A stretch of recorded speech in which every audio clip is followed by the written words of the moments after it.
I never thought the first bullet that would whistle past my ear wouldn't come from an enemy across the street, but from the man who swore he had my back.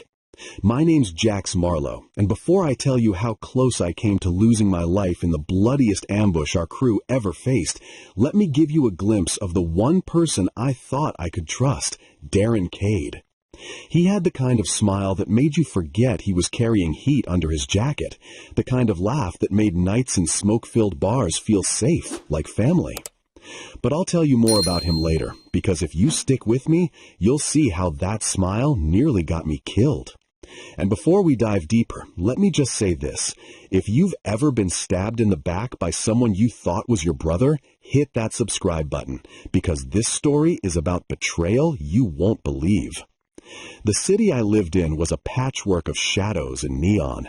Every block had its own kingdom, and every kingdom had its crown. Ours was small but tight. We weren't the biggest crew, but we had discipline.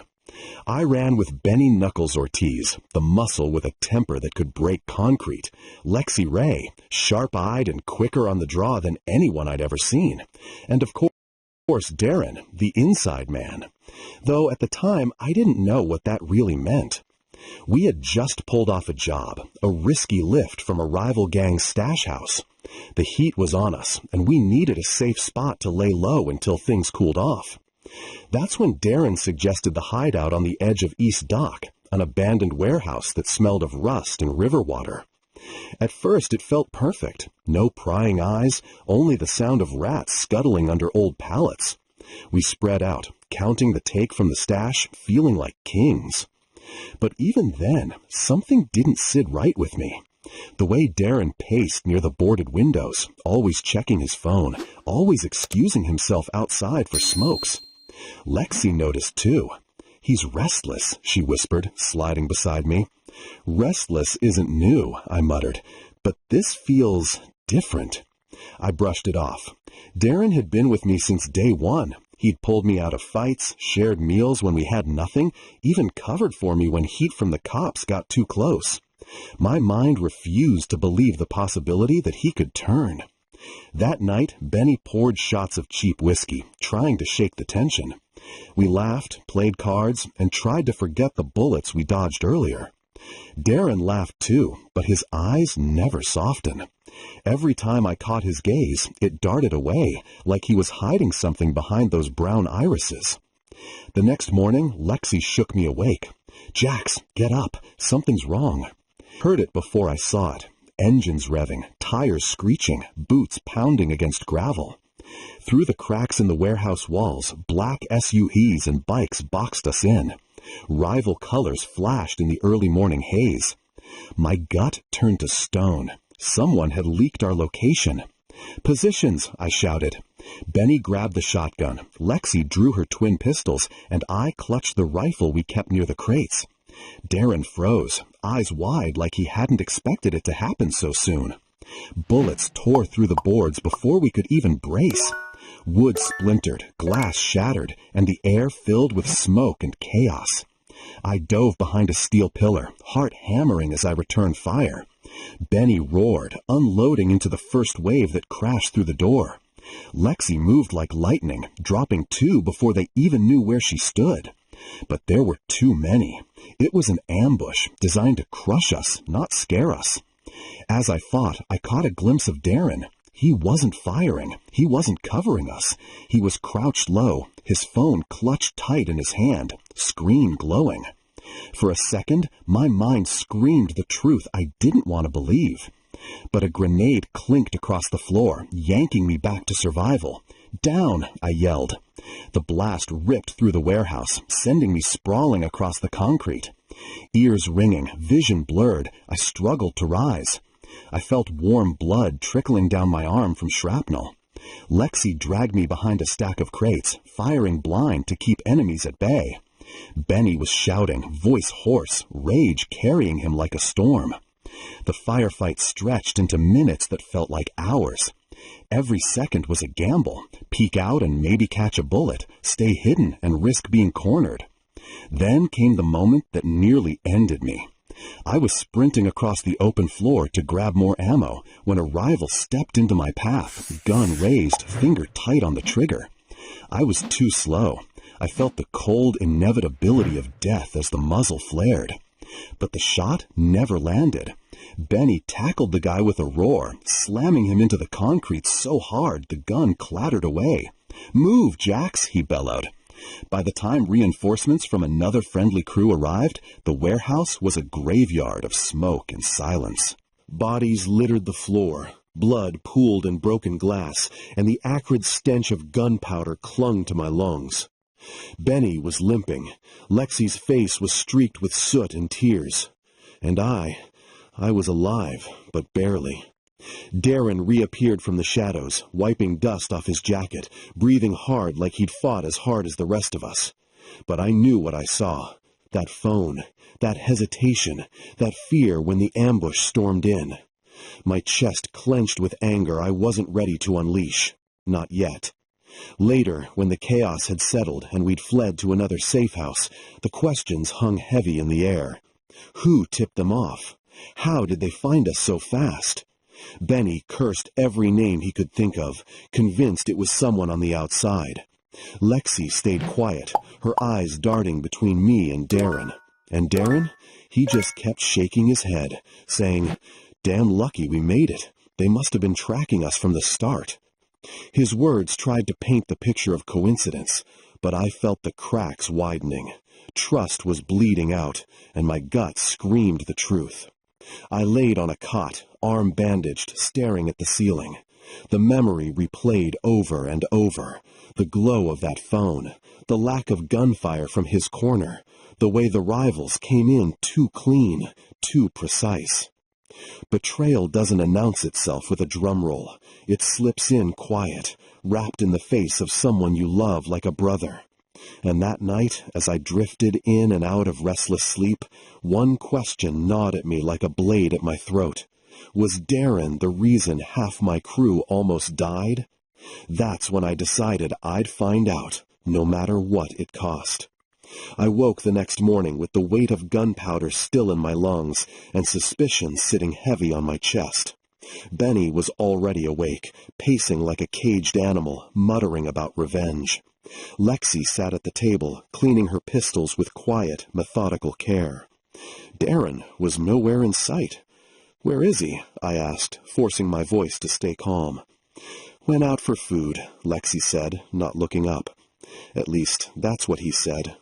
Benny snorted, more like went out to text his new friends. Damn snake. I tried to keep my cool, but the truth was, Benny's words echoed my own thoughts. My crew wasn't built on paranoia. It was built on loyalty. But after the warehouse ambush, loyalty had turned into a loaded word. I spent the day watching Darren closer than ever. He acted normal, laughing too loud at Benny's jokes, pretending to care when Lexi complained about the stitches in her arm. But when he thought no one was looking, he'd slip his phone out, tapping away, deleting messages as fast as they came. He was careful, too careful. That night, I made a decision. If I wanted answers, I couldn't just wait for them to come. I needed proof. While Darren slept, I crept over to his jacket, heart pounding in my ears. Slid my hand into the inner pocket. His phone was there, still warm from his grip. I slipped in out, retreated to the bathroom, locked the door. My hands shook as I scrolled. Messages were wiped clean, but one remained, an incoming text he must have missed deleting.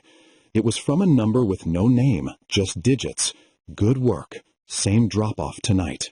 My blood turned to ice. I returned the phone, making sure it looked untouched. My mind raced. If he was selling us out, I couldn't confront him without a plan. The wrong move, and he'd bolt, or worse, finish what he started in that warehouse. The next night, I tailed him. He thought he was clever, slipping out under the excuse of grabbing supplies, but I knew the streets too well. From the shadows, I followed him across alleys and back streets until he stopped at a rundown bar near the docks. I watched through the cracked window as Darren slid into a booth with a man in rival colors. The truth hit me harder than any bullet. Darren wasn't just leaking our location, he was feeding them everything. Names, routes, safe houses, my safe houses. I almost stormed in then and there, but Lexi's voice rang in my memory. Patience wins wars, Jax. She was right. I had to be smart. I pulled back and returned to our hideout, heart boiling. When Darren came back later, carrying a plastic bag of bread and canned beans, I forced a smile, pretended nothing was wrong. But inside, I was already sharpening the knife of truth. The next day, I pulled Lexi aside, told her everything I saw. Her jaw tightened, her eyes went cold. I knew it, she whispered. I saw the way he froze in that firefight. He wasn't scared, he was waiting. What about Benny? I asked. He'll want blood, she said flatly, and he'll get it if you tell him now. We need proof, real proof, enough so even Darren can't talk his way out. So we set the trap. We leaked false intel, told Darren we'd be moving a new stash through an old subway tunnel. Lexi and I staged it carefully, setting ourselves in hidden positions where we could watch who showed up. Benny, of course, insisted on being bait, pacing the platform with a duffel bag full of nothing but scrap metal. Sure enough, the shadows stirred. Rival gang members emerged from the tunnel entrance, guns drawn, moving with confidence they shouldn't have had. Darren was with them, leading the way. His voice echoed through the dark tunnel. That's him! That's the bag! Benny's roar shook the walls. You traitor! The rivals opened fire. Chaos erupted. I leapt from the shadows, rifle blazing, while Lexi cut through their flank with precision shots. Benny swung the duffel like a weapon, bashing the closest rival across the face. The fight was brutal, echoing in the underground like thunder. Darren tried to flee in the confusion, but Lexi cornered him, pressing her pistol to his temple. End of the line, Snake. He raised his hands, eyes wide, mouth stumbling over excuses. Wait, I had no choice. They had my brother. They said they'd kill him if I didn't help. I stepped forward, gun steady, rage boiling. Your brother's been dead 3 years, Darren. I went to his funeral with you. Don't you dare lie to me now. His face crumbled. The truth was laid bare. He wasn't protecting anyone. He was just greedy, hungry for power the rivals promised him if he sold us out. For a moment, silence filled the tunnel, broken only by the drip of water from old pipes. Darren looked at me, desperation in his eyes. Jax, you know me. Don't do this. I should have pulled the trigger. Every nerve in my body screamed for it.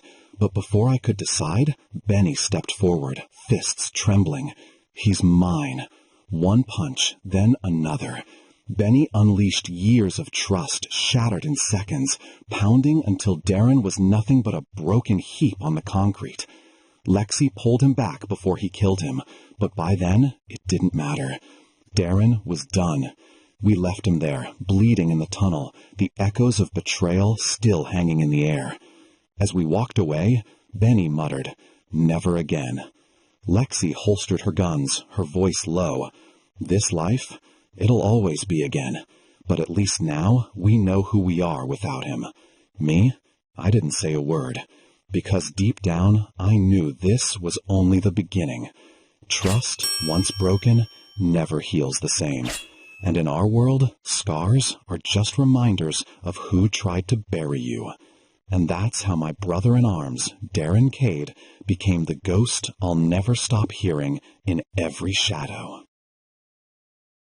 This story may be over, but the betrayals never stop. Like this video, share it with your circle, and subscribe to Chronicles of Revenge so you don't miss what's coming next. Another shocking story is just one click away below.